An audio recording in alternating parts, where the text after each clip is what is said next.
नमस्कार, स्वागत आप कर रहे हैं न्यूज 24 पर। मैं हूं प्रिंस लंबा। हरियाणा प्रदेश के अंदर एक बार फिर किसान आंदोलन का संकट सरकार के ऊपर गहराता जा रहा है। दिनों दिन किसान आंदोलन भड़कता जा रहा है, किसान आंदोलन की आग फैलती जा रही है और हरियाणा प्रदेश में भी अब किसान जो है किसान आंदोलन को लेकर उठते हुए नजर आ रहे हैं। किसान आंदोलन के लिए बॉर्डरों की तरफ पहुंचते हुए दिखाई दे रहे हैं। इसी बीच कांग्रेस भी किसान आंदोलन के मामले पर सरकार को घेरने का, जमकर फटकारने का, खरी खोटी सुनाने का कोई भी मौका नहीं छोड़ रही है। लोकसभा का स्तर चल रहा था और इस दौरान कांग्रेस की बड़ी नेत्री और सिरसा लोकसभा सीट से कांग्रेस सांसद कुमारी सैलजा ने भी अब भरे सदन में किसान आंदोलन को लेकर ऐसा कुछ कह दिया जिसके बाद बीजेपी के सांसद देखते रह गए और कांग्रेस के सांसद भी कहीं ना कहीं किसान आंदोलन के मामले पर बोलने के चलते अपनी सांसद का, कुमारी सैलजा का हौसला अफजाई करते हुए दिखाई दिए। अब आपको सुनाते हैं कि कुमारी सैलजा ने लोकसभा स्तर के दौरान अपने वक्तव्य के दौरान किसान आंदोलन पर क्या कुछ कह दिया जिससे सीधे तौर पर भाजपा को मिर्ची लग गई। खुद सुन लीजिए। आज के दिन किसान किसान बैठा है शंभू बॉर्डर पर। भारत पाकिस्तान की तरह बना दिया है हरियाणा पंजाब के बॉर्डर को। किसान अनशन पर बैठे, मरने की कगार पर आए हैं, लेकिन सरकार अपनी वादा खिलाफी कर रही है। उन्हें उठाया, कहा एमएसपी को हम कानूनी दर्जा देंगे, लेकिन कहां गया वो कानून?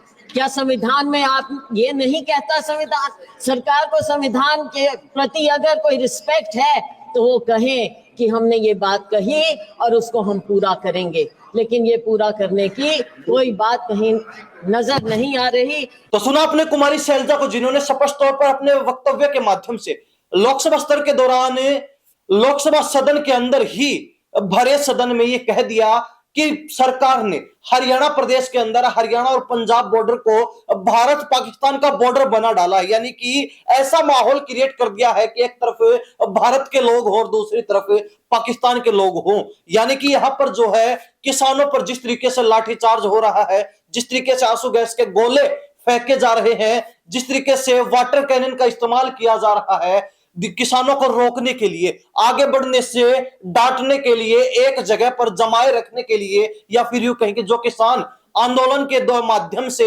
दिल्ली पहुंचना चाहते हैं, जो किसान दोबारा दिल्ली में जाकर धरना प्रदर्शन करना चाहते हैं, दिल्ली जाकर अपनी मांगे सरकार के सामने रखना चाहते हैं, उनको रोकने के लिए जिस तरीके से हरियाणा के अंदर भाजपा लगातार चाक चौबंद व्यवस्था बनाए हुए है, ऐसे में कहीं ना कहीं साफ तौर पर नजर आता है कि भाजपा किसान हितैषी नहीं बल्कि किसान विरोधी है। तो साथ ही उन्होंने एमएसपी गारंटी कानून के ऊपर भी खुलकर दो टूक शब्दों के माध्यम से बात कह दी कि बीजेपी ने पिछली बार जब किसान आंदोलन चल रहा था यह कहते हुए किसान आंदोलन खत्म करवाया था कि उनको एमएसपी का कानून बनाकर दिया जाएगा, लेकिन आज तक भाजपा अपनी उस वायदे पर, अपनी उस बात पर खरा नहीं उतरी है और यही कारण है कि किसानों को दोबारा आंदोलन करने पर, धरना प्रदर्शन करने पर, विरोध करने पर मजबूर होना पड़ रहा है। इसमें किसानों की नहीं बल्कि सीधे सीधे तौर पर, साफ तौर पर भाजपा की गलती है। जिसके बाद सदन का माहौल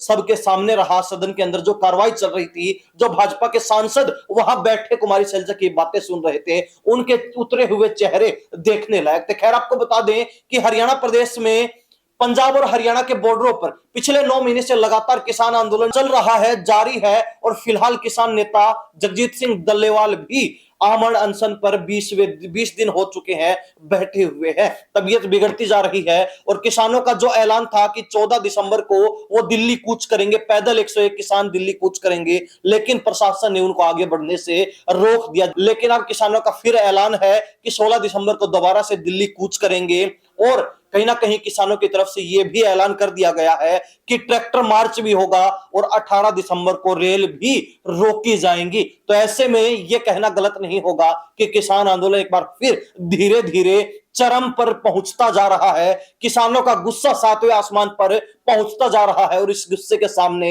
बीजेपी सरकार के पसीने भी छूट रहे हैं कि कहीं पिछले आंदोलन की तरह यह आंदोलन भी बड़ा आंदोलन ना बन जाए, यह आंदोलन भी कहीं ना कहीं सरकार के गले की फांस ना बन जाए, ये आंदोलन भी किसानों का गुस्सा भी सरकार के लिए बड़ी चुनौती, बड़ी समस्या, बड़ी परेशानी ना बन जाए। अब देखने वाली बात रहेगी कि बीजेपी जो लगातार अपने मंत्रियों के साथ, अपने सांसदों के साथ बैठक कर रही है और उसमें किसान आंदोलन के समाधान को लेकर प्रयास करे कि कैसे किसानों को फिर से शांत किया जाए, तो क्या इसका कुछ समाधान निकल पाएगा या फिर किसान दिल्ली पहुंच पाएंगे, या फिर इनको जहां पर है वहीं पर हरियाणा सरकार के द्वारा, बीजेपी सरकार के द्वारा रोक कर रखा जाएगा, चाहे उसके लिए उनको बल प्रयोग, वाटर कैनन का प्रयोग करना पड़े, चाहे आंसू गैस के गोलों का प्रयोग करना पड़े, चाहे लाठीचार्ज ही क्यों ना करना पड़े, या फिर यूं कहें कि किसानों को गिरफ्तार ही क्यों ना करना पड़े। क्या कुछ होने वाला है आगामी चंद दिनों के अंदर, ये देखने वाली बात रहेगी। लेकिन हरियाणा प्रदेश की जनता